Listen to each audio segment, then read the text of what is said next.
Voltamos e vamos continuar pelo espaço.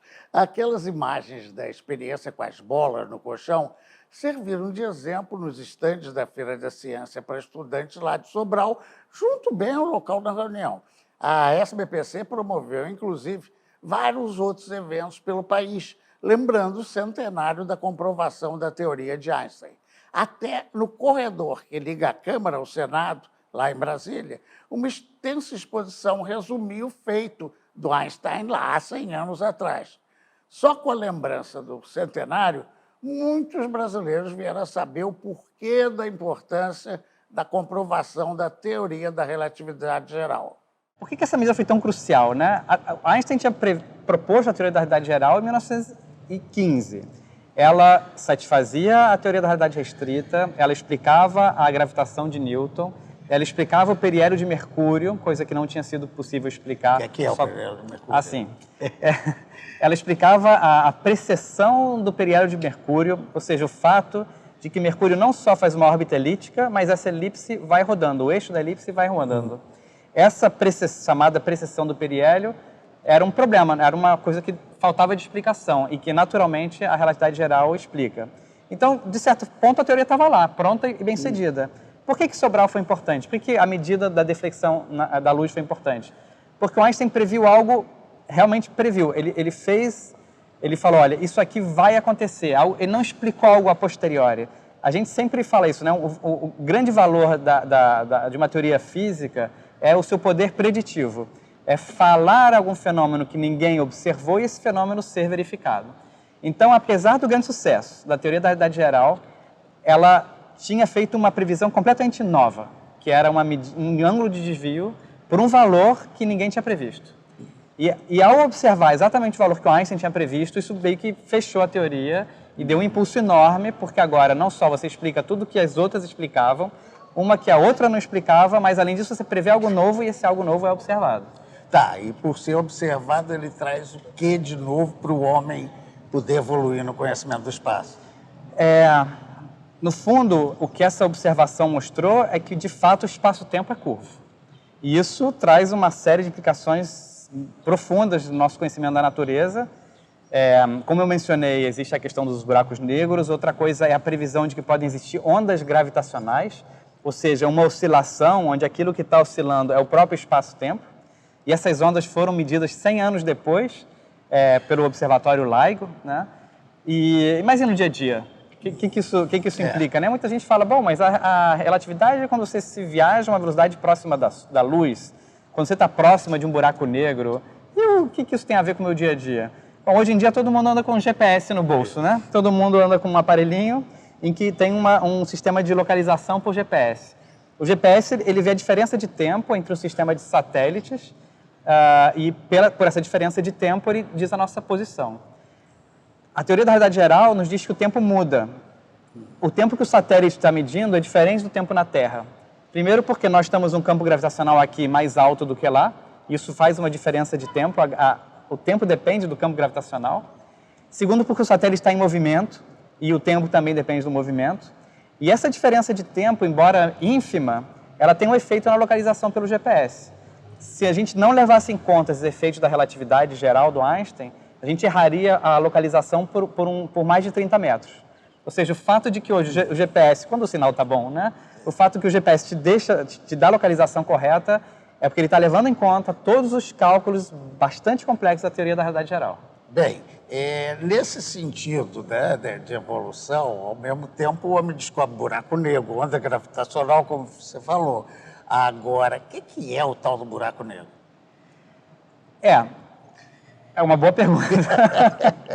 Um buraco negro, ele é uma região do espaço-tempo da qual nem a luz pode sair. Então, a gente pode imaginar como um objeto, mas o que importa não é o objeto em si, senão o campo gravitacional que ele criou. A partir de uma certa distância ao centro desse objeto, que a gente chama de horizonte, o raio de Schwarzschild, é um outro nome, a partir dessa distância, qualquer luz que cair, ou qualquer objeto que cair, não vai poder sair. Daí ele ser negro. Ele tem uma pressão, como se fosse uma sucção das coisas. a força gravitacional é tamanha que, ou seja, o puxão da gravidade, vamos chamar assim, é tamanho que nada consegue sair, nem a luz. Então, isso é o que define o buraco negro. É um objeto que tem um horizonte. Horizonte nesse sentido, nada que atravessar essa região pode sair, daí ele ser completamente escuro, não emitindo nenhum tipo de luz. Se você tem um buraco negro que faz isso, são vários possíveis no universo. Sim. Você tem ondas gravitacionais, porque a coisa se mexe, tudo bem. Agora, vai para onde e de onde vem? Ou seja, o espaço é infinito realmente? O que é que vocês já sabem do espaço? Muitas perguntas muito boas. Para onde vai essa matéria, né? O conceito que a gente tem hoje de buraco negro, em geral, é um buraco negro que é o fruto da evolução de uma estrela. Então, dentro da evolução natural das estrelas, estrelas de muita massa acabam numa etapa final em que elas explodem, um caroço implode, e esse caroço, ao implodir, ele compacta a matéria compactada vai exercer uma pressão muito grande, essa pressão gera mais campo gravitacional, que compacta mais a matéria, que gera mais pressão, que gera mais campo gravitacional, e por aí vai, então você tem um colapso até gerar esse horizonte. Seria um campo de atração, digamos. Um campo de atração. Uma coisa curiosa é que, assim, fora do buraco negro, o campo gravitacional é normal, ou seja, se hoje o Sol virasse um buraco negro, não ia iluminar mais a Terra, mas do ponto de vista da gravidade aqui não ia mudar nada. Não ia mudar absolutamente nada. Próximo dele é que o campo tem essas propriedades esquisitas. Mas para onde foi essa matéria? A estrela colapsou, para onde ela foi? Até onde a gente sabe, hoje em dia, essa matéria ficou lá. E qualquer matéria que você jogue, ela vai ficar lá e a massa dela vai aumentar. Nós conhecemos hoje buracos negros, como eu falei, da massa de estrelas, né? Inclusive da massa de dezenas de vezes a massa de uma estrela, mas no centro de galáxias existem buracos negros que têm massa de centenas de milhares até milhões de vezes a massa de uma estrela. O que gerou essa aglomeração tão grande de matéria, a gente não sabe. Pode ter sido fusões de muitas estrelas e gerando um buraco negro muito massivo. Agora, de onde vem essa massa? Onde vai essa massa? A princípio, ela fica lá. O que acontece no meio desse caminho? Como é que ela vira um ponto? A gente realmente não sabe, não tem uma solução. A princípio, isso é uma coisa que se chama singularidade. Vai numa densidade infinita. Mas a natureza não tem infinitos. Então, o que se acredita é que, na verdade, o que tem dentro do buraco negro ainda não é compreendido. Há quem fale que, na verdade, o universo seria uma bola ultra imensa. Como é que fica isso? Quer dizer, que fim é esse? Que revestimento de bola é esse? A princípio, pelo que a gente sabe hoje, o universo é ilimitado. Ele não tem uma fronteira. Então, nesse sentido, ele é infinito. Infinito no sentido de não ter fim. Agora, poderia ser que ele seja fechado em si mesmo, por exemplo. A gente vai numa direção do universo e acaba aparecendo da outra. Isso não é descartado pelas observações e não é descartado pela teoria da relatividade geral.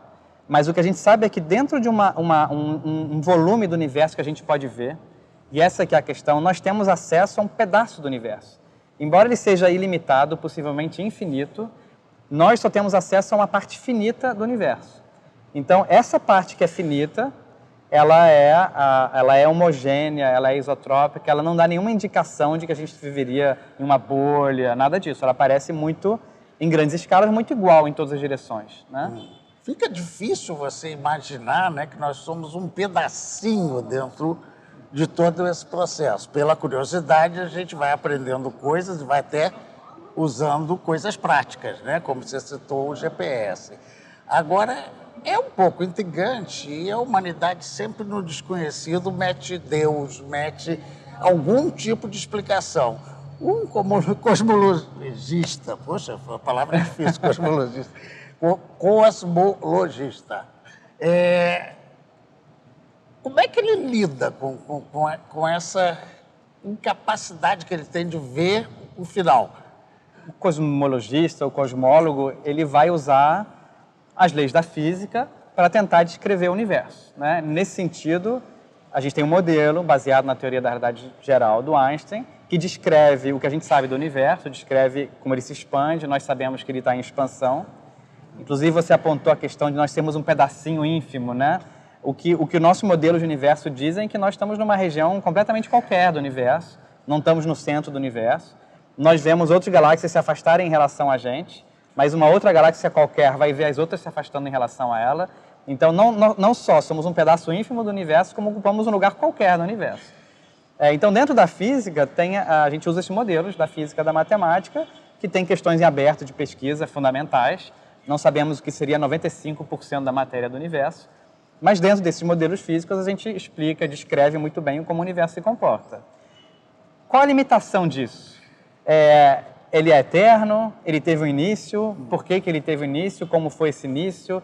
Tem espaço para Deus na brincadeira? São questões muito importantes. O modelo atual do universo nos leva até um certo momento remoto, 14 bilhões de anos atrás, em que o universo era radicalmente diferente do que ele é hoje. Ele era extremamente denso, quente, não tinha matéria como a gente vê, átomos.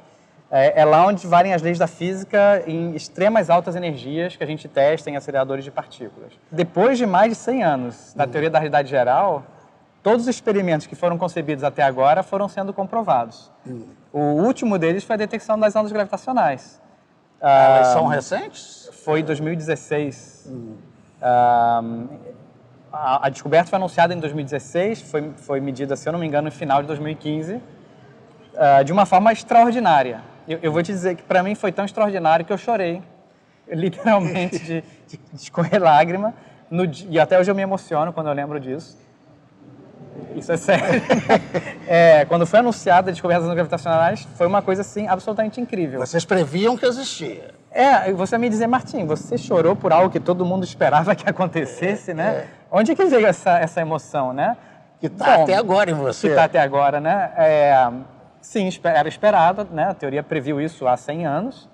As pessoas estavam buscando, tinha equipamentos, quer dizer, tudo conforme o figurino, o script, né? Porém, ninguém esperava que fosse com a intensidade que foi. Então, assim, a grande diferença é que na física em geral, embora a gente diz que o poder de uma teoria é fazer previsões e testar, na física em geral não tem um momento eureka, que talvez é a ficção, né? Se eu descobrir, medir... Normalmente você faz uma medida que pode ser interpretada... Embora no caso específico aqui de Sobral, aquela experiência foi uma espécie de eureka porque conseguiu uma comprovação definitiva. Exatamente. Sobral é um exemplo perfeito desse momento eureka. Então teve dois momentos eureka. 1919, com a deflexão da luz, e agora, 2015, com as ondas gravitacionais. Mas como é que foi essa descoberta da onda gravitacional, que na verdade é o espaço não ser uniforme, ser movimentos ondulares, não é isso? Exatamente, é uma ondulação do próprio espaço-tempo. Como é que ele foi medido? Quando a onda passa por aqui, as distâncias elas vão variar, porque o próprio espaço está variando.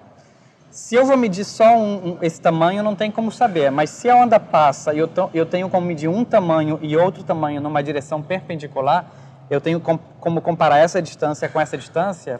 Se a onda vier por aqui, por exemplo, eu vou conseguir ver que isso varia e isso aqui não varia.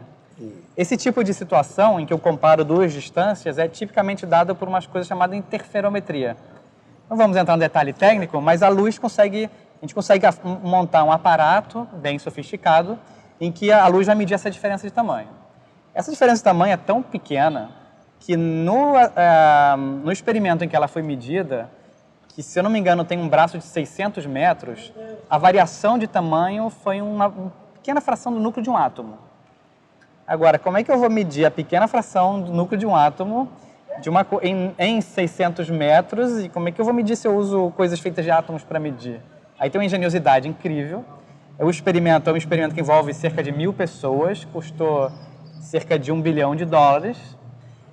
Foi feito durante 30 anos. E aí você começa a ver onde vem a minha emoção. Quer dizer, você tem 30 anos acumulados de trabalho de 1.000 pessoas trabalhando na fronteira da tecnologia para tentar medir algo que não foi medido durante 100 anos e que, normalmente, as descobertas em física, em geral, como eu falei, não tem esse momento eureka. Você tem uma pequena indicação de que algo vai acontecer, e aí esse algo vai se comprovando, e com a medida do tempo isso vai ficando mais seguro. É um processo muito paulatino, em geral, as descobertas, né? Lá não, foi assim, pá.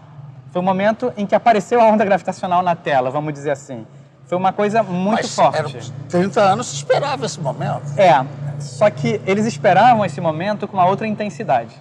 Você esperava ter estrelas como buracos negros, como a massa do Sol, mais ou menos, colidindo entre si. Isso daria um efeito que eles não esperavam medir naquela época. O experimento não estava tão sensível assim. Então, todo mundo estava procurando as ondas, mas, na verdade, de certa forma, ninguém estava esperando que ela ia aparecer naquele momento. Só que aquilo que gerou a onda foram buracos negros de 30 vezes a massa do Sol, mais ou menos. Então, deu um sinal muito maior que o esperado. Então, por isso que foi esse momento eureka. Porque foi, olha... Até choveu, lá até a natureza se manifestou. Você vê que, né? Foi muito, muito forte, muito inconfundível. E as evidências foram tão fortes que você convence um físico em 15 minutos de conversa, que foi o que aconteceu comigo naquele dia.